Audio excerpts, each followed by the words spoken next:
Hey mga brods, may balita nga tayo dito po kay Mikey Williams. Dahil balita na ito pong si Williams, tototohanin na talaga ng San Miguel Beermen ito mga brods. Dahil baka nga daw makuha pa ng iba mga kabrods. Totoo naman yun dahil ang dami-dami nga mga teams ngayon ang nagkaka-interesado dito kay Mikey Williams despite sa mga nangyayari sa kanya sa Converge Fiber Xers negotiation or contract. Yes, alam din naman natin na ito pong si Mikey Williams gusto nito ng napakataas na sahod mga kabrods, yung mga ala-import na sahod.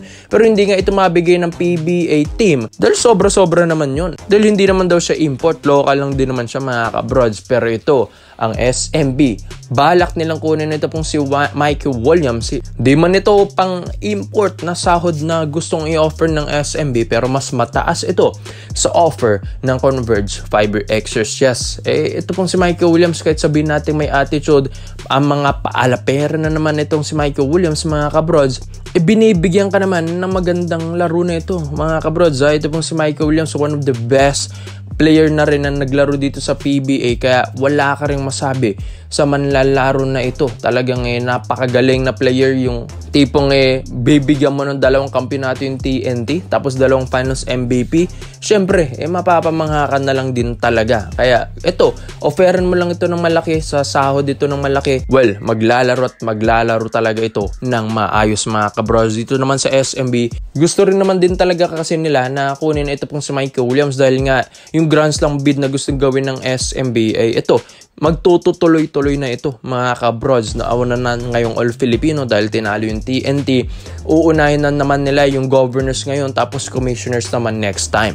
Tapos ito po sa governors, balak nila kasing ibalik na ito pong si Mikey Williams sa PBA at papirmahin ng maayos na kontrata. Pero syempre pag-uusapan muna nila ito ng Converge Fiber Xers kung ma-release nila ito pong si Mikey Williams tapos ang kukuha dito yung San Miguel Beermen mga kabros. Dahil sabi nga nila kahit ganito si Mikey Williams, worth it din naman itong kunin ng SMB. Tignan nyo naman yung skills na ito. Kayang pumukol ng 3, kayang maging shifty point guard, kayang gumawa ng play, magandang court vision mga kabrods, pure scorer, and maaasahan mo pag gusto mo nang manalo. Yes mga kabrod, sa mga clutch times.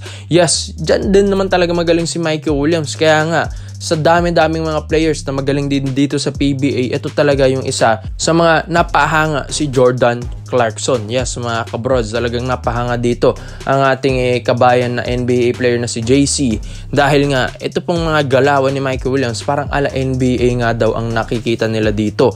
Kaya dito sa SMB, kung makuha nila si Mikey Williams, parang meron silang 2 import na dito sa Governors Cup 2025. Kaya maganda't makuha nila ito para mga kabrods ay hindi na sila mahirapan pa. Dahil di ba minsan maalat din sina CJ Perez, sina Cruz, maalat yan, Enciso. Di ba mga kabrods, hirap na hirap din sila kapag wala silang mapuntahang scorer tapos tinapan pa nila si Terence Romeo. So wala na. Kaya ito pong si Mikey Williams, one of the best and consistent player din naman ito ng TNT dati. Kaya nga kahit walang Ronde Hollis Jefferson doon, napa-champion niya yung TNT sa All Filipino Cup, di ba? Kaya dun, mapakikita mo pa lang, parang ito na yung pinagkukuhanan ng lakas ng TNT dati. Dahil nung nawala ito sa TNT, hirap na silang mag-champion ng mga following conference noon. Kaya ito pong si Mikey Williams, kung makuha ito ng SMB, at tignan nyo SMB, kaka-champion lang, tapos dagdagan mo ng Mikey Williams, mas lalo na mga kabrods, tapos kukuha ka pa ng magandang import ng governors. So, talagang panalo na ang Beermen dito. Kaya ikaw mga bros, Mikey Williams to San Miguel Beermen. Dito naman po tayo sa kabilang balita naman natin mga bros, Deshaun Winston. May issue nga ito sa Converge Fiber Xers dahil nga ito ay hindi pinalaro doon sa Davao game ng Converge. Tapos ito may mga issue na rin na papakawalan na ito ng Fiber Xers. Syempre kung ikaw ba naman agent ni Deshaun Winston tapos di ka papalaruin tapos 16 points per game, halos 5 rebounds per game, halos 3 assists per game ang ginawa mo last season tapos ibabangko ka lang. So medyo talaga may politiko na rin dito sa Converge mga kabroad. Sabi nga rin ni Mr. Snowbadwa, sumusunod lang sa salary cap ang Converge. So it means nababawas sila ng mga star player dito. So ito pong si Deshaun Winston, once na ma-release ito ng Converge Fiber Xers, may mga nakasilip na sa kanya.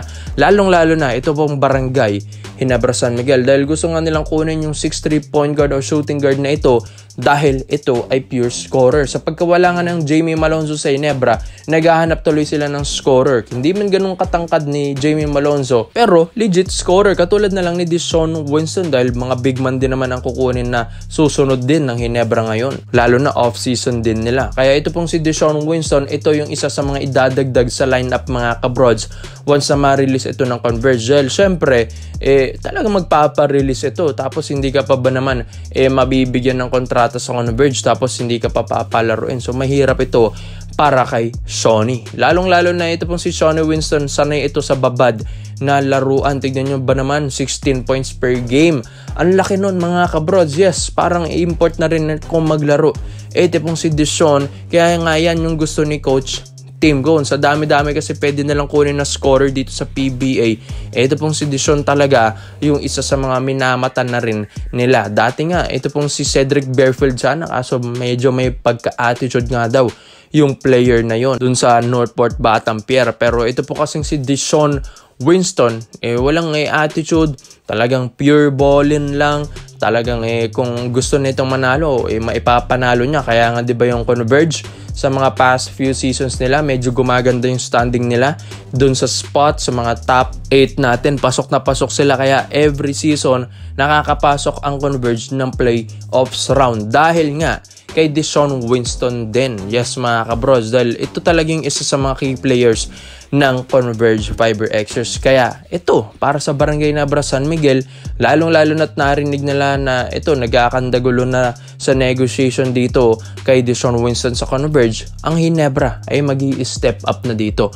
Mga kabrozel, ang Ginebra, gustong bumawi din naman na ito. Yes, sabi nga ni Scotty, 2 to 3 years na silang hindi nag-champion. Tapos, ito pa, umalis pa si Malonzo, di ba mga kabrozel? Tapos, ito ang Ginebra, magre-rebuild na ng lineup, babawi na ngayong season sa Governors and kukuha sila ng maayos na player na and big man. Kaya ito, si Deshaun Winston, malaking boost ito para sa Barangay Nabra San Miguel. Yes, alam din naman natin na ang dami ng mga players or point guards rather dito sa Barangay Nabra San Miguel na magagaling. Pero iba pa rin yung pure scorer ka. Katulad ng isang Deshaun Winston, tapos bata-batang player pa mga kapros. Yan din yung mga paborito ni Coach Tim yung mga matatangkad na point guard. Kaya ito, sa Governors, paghahandaan ito ng Barangay Nabra San Miguel dahil alam din nila na may pagkukulang din sa lineup nila. Lalong-lalo na yung pang-ilalim nila. Tapos ito, yung kanilang shooting guard position na kukunin. Ito pong si Shawnee Winston, or pwede mo rin gawing point guard dito mga kabrods. Kaya ikaw mga brods, sa lahat po ng mga Barangay Nabra fans, sa tingin nyo ba Deshaun Winston, ito na ba yung magbabago ng scoring ng Barangay Nabra San Miguel? Kaya komento mo lang pinyo mo dito mga brods at isa-isa natin. Salamat po sa panonood mga brods. This is Kings Basketball. Yun lang, I'm out.